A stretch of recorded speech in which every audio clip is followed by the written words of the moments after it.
ವಿಶೇಷ ಕಾರ್ಯಕ್ರಮ, ಮಹಿಳೆಯರ ಒಂದು ಒತ್ತಡದ ಕುರಿತಾಗಿರುವಂತಹ ಈ ಒಂದು ವಿಶೇಷ ಕಾರ್ಯಕ್ರಮದಲ್ಲಿ ಮಹಿಳೆಯರಿಗೆ ಒತ್ತಡ ಅಂದ್ರೆ ಏನು, ಅದನ್ನ ಯಾವ ರೀತಿ ಅವರು ನಿಭಾಯಿಸಬೇಕು, ಒತ್ತಡ ಅವ್ರಿಗೆ ಹೇಗೆ ಉಂಟಾಗಿದೆ ಅಂತೇಳಿ ಅವರು ಮೊದಲು ತಿಳ್ಕೊಳ್ಬೇಕು. ಇದ್ರ ಬಗ್ಗೆ ನಾವು ಕೆಲವು ಮಾಹಿತಿಯನ್ನು ನಾನು ನಿಮ್ಮ ಜೊತೆ ಹಂಚ್ಕೊಳ್ಳಿಕ್ಕೆ ಇಷ್ಟಪಡ್ತೇನೆ. ಪ್ರತಿಯೊಬ್ಬ ಮಹಿಳೆ ತನ್ನ ಮನೆ, ಮಕ್ಕಳು, ತನ್ನ ಕೆಲಸ, ಕನಸುಗಳು, ಇದರೆಲ್ಲದರ ಒಂದು ಹೋರಾಟ ಅವಳ ಮನಸ್ಸಿನಲ್ಲಿ ಆಗ್ತಾ ಇರ್ತದೆ. ಇದು ಒಂದು ರೀತಿ ಮೌನದ ಹೋರಾಟ ಅಂತಲೇ ಹೇಳಬಹುದು. ಇಲ್ಲಿ ಮಹಿಳೆ ಈ ಎಲ್ಲ ಪಾತ್ರಗಳಲ್ಲಿ ಅಂದರೆ ಬಹುಮುಖ ಪಾತ್ರಗಳನ್ನು ನಿರ್ವಹಿಸಬೇಕಾದ್ರೆ ಮಗಳಾಗಿ, ಪತ್ನಿಯಾಗಿ, ತಾಯಿಯಾಗಿ, ಉದ್ಯೋಗಿಯಾಗಿ, ಒಂದು ನಾವು ರಾಜಕಾರಣಿಗಳನ್ನು ತೆಗೆದುಕೊಳ್ಳಬಹುದು. ಸೊ ಎಲ್ಲ ಕ್ಷೇತ್ರಗಳಲ್ಲಿ ಮಹಿಳೆ ಈಗ ತನ್ನ ಒಂದು ಯಶಸ್ಸನ್ನು ತೋರಿಸ್ಬೇಕಾದ್ರೆ ಯಾವ ರೀತಿ ಅವಳು ತನ್ನ ಒತ್ತಡವನ್ನು ನಿರ್ವಹಿಸ್ತಾಳೆ ಅನ್ನೋದು ತುಂಬ ಮುಖ್ಯ ಆಗ್ತದೆ. ಹಾಗಾದರೆ ಮಾನಸಿಕ ಒತ್ತಡ ಅಂದ್ರೇನು? ಸ್ಟ್ರೆಸ್. ಸೊ ಇತ್ತೀಚಿನ ದಿನಗಳಲ್ಲಿ ಸ್ಟ್ರೆಸ್ ಬಗ್ಗೆ ಬಹಳಷ್ಟು ಚರ್ಚೆ ಆಗ್ತಾ ಇದೆ, ಹಲವಾರು ಕಾರ್ಯಕ್ರಮಗಳಾಗ್ತಾ ಇದೆ ಮತ್ತು ಹಲವಾರು ಸಮಸ್ಯೆಗಳು ಎದುರಾದಾಗ ನಾವು ಎಲ್ಲದಕ್ಕೂ ಸ್ಟ್ರೆಸ್ನ ಬ್ಲೇಮ್ ಮಾಡಲಿಕ್ಕೆ ಶುರು ಮಾಡ್ತೀವಿ. It is because of stress, it is because of stress ಅಂಥೇಳಿ. ಸೊ ಹಾಗಾದರೆ ಸ್ಟ್ರೆಸ್ ಏನಿದು? ಸ್ಟ್ರೆಸ್ ಅಂದರೆ ಒತ್ತಡ. ಸ್ಟ್ರೆಸ್ ಏನಿದು? ಸ್ಟ್ರೆಸ್ ನಮ್ಮ ದೇಹದ ಒಂದು ಸಹಜ ಪ್ರತಿಕ್ರಿಯೆ. ಪ್ರತಿ ದಿವಸ ನಮ್ಮ ದೇಹ ಅಂದರೆ ನಾನು ಒಂದು ಉದಾಹರಣೆಯನ್ನು ಹೇಳ್ಬೇಕಪ್ಪ ಅಂತಂದ್ರೆ, ನಾವು ಹುಟ್ಟಿದ ಮಗುವಿಗೂ ಕೂಡ ಒಂದು ಸ್ಟ್ರೆಸ್ ಇರ್ತದೆ. ಏನದು? ಹುಟ್ಟಿದ ತಕ್ಷಣ ಮಗು ಅಳಬೇಕು. ಅಳ್ಳಿಲ್ಲ ಅಂತಂದ್ರೆ ಅದು ಬೇರೆ ಅರ್ಥ ಬರ್ತದೆ. ಸೊ ಅಲ್ಲಿಂದ ಪ್ರಾರಂಭ ಆಗ್ತದೆ. ಸೊ ಅಲ್ಲಿ ನಮ್ಮ ದೇಹ ಮತ್ತು ಮನಸ್ಸು, ನಮ್ಮ ಮಿದುಳು ಒಂದು ಪ್ರತಿಕ್ರಿಯೆನ ಶುರು ಮಾಡ್ತದೆ. ಅಂದರೆ ಆ ಮಗು ಬದುಕಬೇಕು, ಜೀವಿಸಬೇಕು. ಸೊ ಅದಕ್ಕೆ ಏನಾಗಬೇಕು? ಮಗುವಿಗೆ ಆಕ್ಸಿಜನ್ ಬೇಕು. ಸೊ ಮಗು ಹುಟ್ಟಿದ ಗರ್ಭದಿಂದ ಹೊರಗೆ ಬಂದಾಗ ಅದಕ್ಕೆ ತನ್ನ ಒಂದು ತಾನೇ ಸ್ವತಃ ಉಸಿರಾಡುವಂಥ ಒಂದು ಪ್ರತಿಕ್ರಿಯೆ ಶುರು ಆಗಬೇಕು. ಸೊ ಆವಾಗ ಮಿದುಳು ಸಿಗ್ನಲ್ಗಳನ್ನ ಕಳಿಸ್ಕೊಡುತ್ತೆ. ನೀನೀಗ ಗರ್ಭದಲ್ಲಿಲ್ಲ, ನೀನು ಹೊರಗೆ ಬಂದಿದ್ಯಾ, ನೀನು ಆಕ್ಸಿಜನ್ನ ತೆಗೆದುಕೊಳ್ಬೇಕು. ಸೊ ಆವಾಗ ಏನಾಗ್ತದೆ? ಮಗು ಬಾಯಿ ತೆರೆದು ಅಳುವ ಮುಖಾಂತರ ಅದು ಆಕ್ಸಿಜನ್ನ ಪಡ್ಕೊಳ್ತದೆ. ಸೊ ಅದು ಜೀವನ ಶುರು ಆಗೋದೇ ಹಾಗೆ. ಸೊ ಈ ಒತ್ತಡ ಅನ್ನೋದು ನಮ್ಮ ಈ ಆಧುನಿಕ ಯುಗದಲ್ಲಿ ಅಷ್ಟೇ ಅಲ್ಲ, ಅನಾದಿ ಕಾಲದಿಂದಲೂ ಇತ್ತು. To survive. So either it is fight or flight. So ಯಾವುದೇ ವಿಧವಾದಂತಹ ಒಂದು ಸಮಸ್ಯೆ ಇರಬಹುದು. ಸೊ ಹಿಂದಿನ ಕಾಲದಲ್ಲಿ ಟು ಸರ್ವೈವ್. ಸೊ ಈಗ ಬೇರೆ ಬೇರೆ ಥರದ ಸಮಸ್ಯೆಗಳಿದೆ. ಸೊ ಇದು ನಮ್ಮ ಒಂದು ನ್ಯಾಚುರಲ್ ಡಿಫೆನ್ಸ್ ಮೆಕ್ಯಾನಿಸಮ್ ಅಂತಲೂ ಹೇಳಬಹುದು. ಬಟ್ ಆದರೆ ಒತ್ತಡ ಯಾವಾಗ ನಮಗೆ ಸಮಸ್ಯೆ ಆಗ್ತದೆ? ಈಗ ಯಾವುದೇ ಒಂದು ಯಶಸ್ಸನ್ನು ನಾವು ಸಾಧಿಸಬೇಕು ಅಂತಂದರೆ, ಈಗ ನಾನು ವಿದ್ಯಾರ್ಥಿಗಳ ಒಂದು ಉದಾಹರಣೆಯನ್ನು ತೆಗೆದುಕೊಂಡ್ರೆ, ನಾನು ಈ ಪರೀಕ್ಷೆಯಲ್ಲಿ ಇಷ್ಟು ಅಂಕಗಳನ್ನ ತೆಗೆದುಕೊಳ್ಬೇಕು ಅನ್ನೋ ಒಂದು ಗುರಿಯನ್ನು ನಾವು ಇಟ್ಟುಕೊಂಡ್ವಿ ಅಂತಂದರೆ, ಆವಾಗ ನಾವು ಆ ಒಂದು ಒತ್ತಡದಲ್ಲಿ ಅದಕ್ಕೆ ತಕ್ಕನಾದಂತಹ ಒಂದು ಶ್ರಮವನ್ನು ಹಾಕ್ತೇವೆ.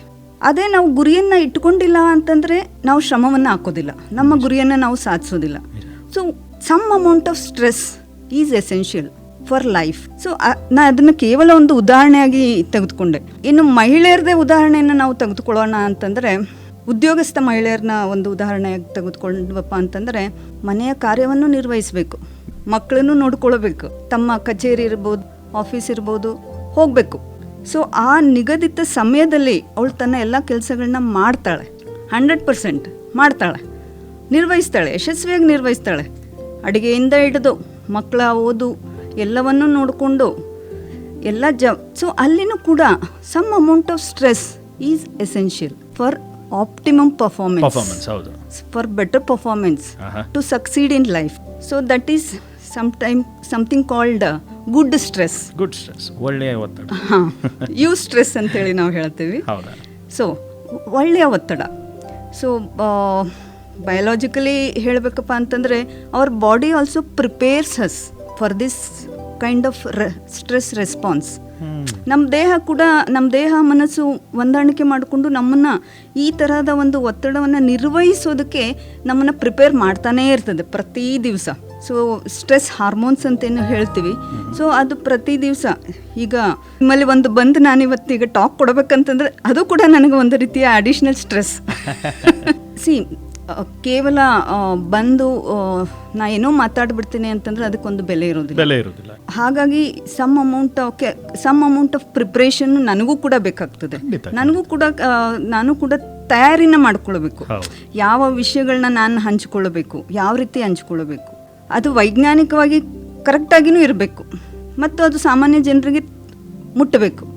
ಸೊ ಇದು ಒಂಥರ ಒತ್ತಡನೇ. ಬಟ್ ಆದರೆ ನಾ ಹೇಳಿದ್ನಲ್ಲ, some amount of good stress, optimum ಲೆವೆಲ್ನ ನಾವು ಯಾವಾಗ ರೀಚ್ ಆಗ್ತೀವಲ್ಲ ಅವರ್ ಪರ್ಫಾರ್ಮೆನ್ಸ್ ಇಂಪ್ರೂವ್ಸ್. ಸೊ ಅದು ಸ್ಟೂಡೆಂಟ್ಸ್ ಇರ್ಬೋದು, ಯಾರಿಗಾದರೂ ಕೂಡ ಇರ್ಬೋದು. ಸೊ ನಾವು ಯಶಸ್ಸನ್ನು ಸಾಧಿಸ್ಬೇಕಂತಂದರೆ we need this good stress. But ಏನಾಗ್ತದೆ, this stress it crosses its stressometer level ಅಂತೇನು ಹೇಳ್ತೀವಲ್ಲ. So from green to yellow to red ದಾಟಿತು ಇಟ್ ಬಿಕಮ್ಸ್ ಡಿಸ್ಟ್ರೆಸ್. ಸೊ ಆವಾಗ ನಮಗೆ ಸ್ಟ್ರೆಸ್ ಮೇಲೆ ಸಮಸ್ಯೆ ಉಂಟಾಗ್ತದೆ, ಆವಾಗ ನಮಗೆ ಈ ಸ್ಟ್ರೆಸ್ಸು ಸಮಸ್ಯೆ ಉಂಟಾಗ್ತದೆ. So that becomes distress, from stress to distress. So ಒಳ್ಳೆಯ ಒಂದು ಒತ್ತಡದಿಂದ ನಮಗೆ ತೊಂದರೆ ಕೊಡುವಂಥ ಒಂದು ಒತ್ತಡಕ್ಕೆ ನಾವು ಬಂದುಬಿಡ್ತೀವಿ, ಆ ಸ್ಟೇಜ್ಗೆ. ಸೊ ಈಗ ನಾವು ಒಳ್ಳೆಯ ಒತ್ತಡದಿಂದ ಈ ಡಿಸ್ಟ್ರೆಸ್ ಅಥವಾ ಸಮಸ್ಯೆಗೆ ಯಾವಾಗ ಬರ್ತಾ ಇದ್ದೀವಿ ಅಂಥೇಳಿ ನಮ್ಮನ್ನು ನಾವು ಗುರ್ತಿಸ್ಕೊಳ್ಬೇಕು ಅಂತಂದರೆ ನಾವು ಅದರ ಕೆಲವೊಂದು ಲಕ್ಷಣಗಳನ್ನ ತಿಳ್ಕೊಳ್ಬೇಕಾಗ್ತದೆ. ಸೊ ಏನೇನು ಲಕ್ಷಣಗಳು ನಮಗೆ ಒತ್ತಡದಿಂದ ಸಮಸ್ಯೆ ಆಗ್ತಾ ಇದೆ ಅಂತ ನಾವು ತಿಳ್ಕೊಳ್ಬೇಕಂತಂದರೆ ಏನೇನು ಇರಬಹುದು? ಒಂದು, ಮಾನಸಿಕವಾಗಿ ಕೆಲವೊಂದು ಲಕ್ಷಣಗಳನ್ನ ನಾವು ನೋಡಬಹುದು. ಒಂದು, ದೈಹಿಕವಾಗಿ ಲಕ್ಷಣಗಳು. ಏನಿದು ಮಾನಸಿಕ ಲಕ್ಷಣಗಳು ಏನೇನಿರಬಹುದು? ಮನಸ್ಸಿಗೆ ಯಾವಾಗಲೂ ಒಂದು ರೀತಿ ಕಿರಿಕಿರಿ, ಯಾವಾಗಲೂ ತಲೆಯಲ್ಲಿ ಭಾರ ಅನ್ನಿಸ್ತಾ ಇರ್ತದೆ, ಕಿರಿಕಿರಿ. ಮಾನಸಿಕ ಲಕ್ಷಣಗಳಿದು, ಮಾನಸಿಕ ಲಕ್ಷಣಗಳು. ಅದು ನಮ್ಮ ಈ ಕಿರಿಕಿರಿ, ಕೋಪ, ಅಸಹನೆ, ತಾಳ್ಮೆನ ಕಳ್ಕೊಂಡು ಬಿಡ್ತೀವಿ, ಸಿಟ್ಟು ಬೇಗ ಬರ್ತದೆ. ಎಷ್ಟೊಂದು ಸಾರಿ ಕಚೇರಿಗಳಲ್ಲಿ, ಆಫೀಸ್ಗಳಲ್ಲಿ, ಮನೆಗಳಲ್ಲಿ ಸಡನ್ನಾಗಿ ಮಹಿಳೆಯರು ತಾಳ್ಮೆನ ಕಳ್ಕೊಂಡು ಬಿಡ್ತಾರೆ. ತಾಳ್ಮೆನ ಕಳ್ಕೊಂಡ ನಂತರ ಅದ್ರ ಪರಿಣಾಮ ಆ ಮಹಿಳೆಗೆ ಅಷ್ಟೇ ಆಗೋದಿಲ್ಲ, ಕುಟುಂಬಕ್ಕೂ ಉಂಟಾಗ್ತದೆ, ಕುಟುಂಬದ ವಾತಾವರಣದ ಮೇಲೆ ಪರಿಣಾಮವನ್ನು ಬೀರ್ತದೆ, ಕಚೇರಿಯಲ್ಲೂ ಪರಿಣಾಮವನ್ನು ಬೀರ್ತದೆ. ಜೊತೆಗೆ ಅವಳ ಒಂದು ಕೆಲಸದ, ನಾವೇನು ವರ್ಕ್ ಎಫಿಷಿಯನ್ಸಿ ಅಂತೇನು ಹೇಳ್ತೀವಲ್ಲ, ಅದ್ರ ಮೇಲೂ ಕೂಡ ಪರಿಣಾಮವನ್ನು ಬೀರ್ತದೆ. ಸೊ ಒಳ್ಳೆಯ ಸ್ಟ್ರೆಸ್ ಇದ್ದಾಗ ನಾವು ಹೇಗೆ ಉತ್ತಮ ಕೆಲಸಗಳನ್ನು ಯಶಸ್ವಿಯಾಗಿ ನಿರ್ವಹಿಸ್ತೀವಿ, ಅದೇ ಸ್ಟ್ರೆಸ್ಸು, ಬ್ಯಾಡ್ ಸ್ಟ್ರೆಸ್ ಆದಾಗ ಅದೇ ಕೆಲಸಗಳನ್ನ ನಮಗೆ ಯಶಸ್ವಿಯಾಗಿ ನಿರ್ವಹಿಸೋದಕ್ಕೆ ತುಂಬ ಕಷ್ಟ ಆಗ್ತದೆ. ಸೊ ಕೆಲಸದ ಒಂದು ಇದ್ರ ಮೇಲೂ ಕೂಡ ಪರಿಣಾಮವನ್ನು ಬೀರುತ್ತೆ ಇದು. ಇನ್ನು ದೈಹಿಕ ಲಕ್ಷಣಗಳು ಏನೇನಿರ್ಬೋದು? ಕೇವಲ ಮಾನಸಿಕ ಅಷ್ಟೇ ಅಲ್ಲ, ದೈಹಿಕಗಳ ಲಕ್ಷಣಗಳು ಏನಿರ್ಬೋದು? ನನಗೆ ಒತ್ತಡ ಆಗಿದೆ ಅಂತ ಹೇಳಿ ತಿಳ್ಕೊಳ್ಬೇಕಂತಂದರೆ, ಒಂದು, ಯಾವಾಗಲೂ ತಲೆನೋವು, ತಲೆ ಭಾರ ಇರ್ತದೆ. ಅದಕ್ಕೆ ಯಾವುದೇ ಕಾರಣಗಳು, ಎಷ್ಟೇ ಮಾತ್ರೆಗಳನ್ನ ತಗೊಂಡ್ರೂ ಅದು ಕಡಿಮೆ ಆಗೋದಿಲ್ಲ. ದೀರ್ಘಕಾಲದ ತಲೆನೋವು, ಪ್ರತಿ ದಿವಸ ಬೆಳಗ್ಗೆ ಎದ್ದ ತಕ್ಷಣ ತಲೆನೋವು ಶುರುವಾಗಿರ್ತದೆ, ಇಡೀ ದಿವಸ ಅದು ಕ್ಯಾರಿ ಆನ್ ಆಗ್ತಾ ಇರ್ತದೆ. ಅಂದರೆ ಇಡೀ ದಿವಸ ತಲೆನೋವು ಇರಬಹುದು ಅವ್ರಿಗೆ. ಆಮೇಲೆ ಮೈ ಕೈ ನೋವು ಇರ್ಬೋದು, ಬೆನ್ನು ನೋವು, ಹಲವಾರು ರೀತಿಯ ನೋವುಗಳು ನಮ್ಮ ದೇಹದ ಮೇಲೆ ಕಾಣಿಸ್ಕೊಳ್ತದೆ. ಇನ್ನು ಇದರ ಜೊತೆಗೆ ನಾನು ಆಗಲೇ ಹೇಳಿದೆ, ಸ್ಟ್ರೆಸ್ ಜೊತೆಗೆ ಬರೀ ಸ್ಟ್ರೆಸ್ ಅಂತಂದರೆ ಅದು ಫಿಸಿಕಲ್ ರೆಸ್ಪಾನ್ಸ್ ಅಷ್ಟೇ ಇರೋದಿಲ್ಲ. ನೀವು ಹೇಳಿದ್ರಲ್ಲ, fight or flight. There is physical response, there is physiological response. So physiological response ಅಲ್ಲಿ there are stress hormones released in the body. So stress hormones ಅಲ್ಲಿ predominantly cortisol levels ನಾವು ಏನು ಹೇಳ್ತೇವಲ್ಲ, ಈ ಕಾರ್ಟಿಸಾಲ್ ಲೆವೆಲ್ಸ್ ಏನು ಮಾಡುತ್ತೆ, it prepares our body. But ಏನಾಗ್ತದೆ, our blood sugar levels are increased, high blood pressure, cholesterol levels are not under control. So ಇದು ದೀರ್ಘಕಾಲದವರೆಗೆ ಈ ಸ್ಟ್ರೆಸ್ ಹಾರ್ಮೋನ್ಸ್ ನಮ್ಮ ದೇಹದಲ್ಲಿ ಹೆಚ್ಚೆಚ್ಚು ಪ್ರತಿ ದಿವಸ ಉತ್ಪತ್ತಿ ಆಗೋದ್ರಿಂದ ಏನಾಗ್ತದಪ್ಪ, ಈ ಅಕ್ಯೂಟಾಗಿ ರೆಸ್ಪಾನ್ಸ್ ಬೇರೆ ಆಗ್ತದೆ. ಕ್ರಾನಿಕ್ ಬಾಡಿ ರೆಸ್ಪಾನ್ಸಲ್ಲಿ ಏನಾಗ್ತದಪ್ಪ ಅಂತಂದರೆ, ದೀರ್ಘಕಾಲದ ಸಮಸ್ಯೆಗಳಾದಂತಹ ಡಯಾಬಿಟೀಸ್ ಇರಬಹುದು, ಹೈಪರ್ ಟೆನ್ಷನ್ ಇರಬಹುದು, ಇನ್ನು ಹಲವಾರು ರೀತಿಯ ದೀರ್ಘಕಾಲದ ದೈಹಿಕ ಕಾಯಿಲೆಗಳು, even arthritis, asthma, so psychosomatic disorders ಅಂತೇನು ಹೇಳ್ತೀವಿ ನಾವು. ಸೊ ಇದು ಎಲ್ಲದಕ್ಕೂ ಕೂಡ ಒಂದು ರೀತಿ ಕ್ರಾನಿಕ್ ಸ್ಟ್ರೆಸ್ ಅಂದರೆ ದೀರ್ಘಕಾಲದ ಒಂದು ಒತ್ತಡ ನಮ್ಮ ದೇಹ ಮತ್ತು ಮನಸ್ಸಿನ ಮೇಲೆ ಪರಿಣಾಮಗಳನ್ನ ಬೀರುತ್ತೆ. ಧ್ವನಿ ಧ್ವನಿ ಇದು ನಮ್ಮ ಧ್ವನಿ, ಕೇಳಿ ಕನಸು ನನಸದ ವೇಣು ಧ್ವನಿ, ವೇಣು ಧ್ವನಿ.